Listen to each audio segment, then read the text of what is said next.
Hop, yana shunaqa jarayon bor. Ya'ni biza shu matnni, demak, faqat shu matnni o'zini chiqarib, mana bu matnni chiqarmasligimiz kerak bo'ladi. Bu printerga, demak, faqat shu printerda, masalan, mana bu Ctrl+P tugmasini berganimizda aynan bu matnni chiqarib turib, mana bu matnni chiqarib turib, mana bu matnni olib tashlashimiz kerak bo'ladi.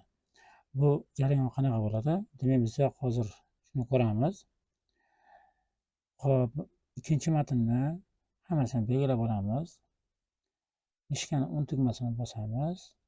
Bu yerda shrift degan joy bor. Shriftga kirib olamiz.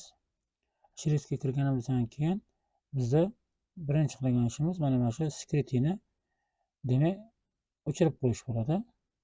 Biz hozir shuni o'chirib qo'yamiz va biz bu yerda OK tugmasini bosib olamiz. OK tugmasini bosib, endi Ctrl+P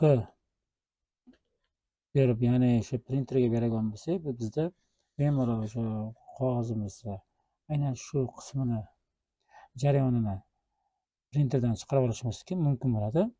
Bu yog'i bo'lsa, biz уже sekretniy holatga tushib qoldi. Bundan chiqib ketishimiz uchun, ya'ni biz nima qilishimiz kerak bo'ladi? Bundan chiqib ketishimiz uchun, xo'p, главный bo'limda bizda mana bunaqa bor. Отобразить все знаки degan joy bor. Biz o'sha отобразить все знакini bosib,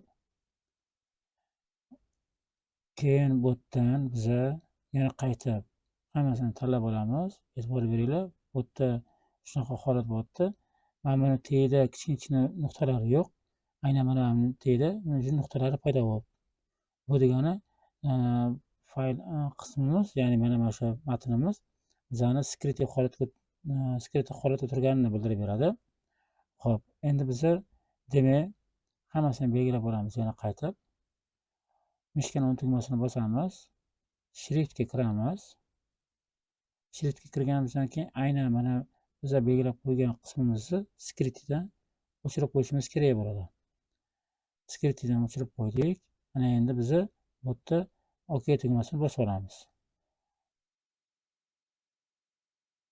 Keyin yana biz endi bu bunaqa holatdan chiqib ketishimiz uchun отобразить все знакini o'chirib qo'yishimiz kerak bo'ladi. Bu aynan shu главный stranitsada, ya'ni главный bo'limda joylashgan.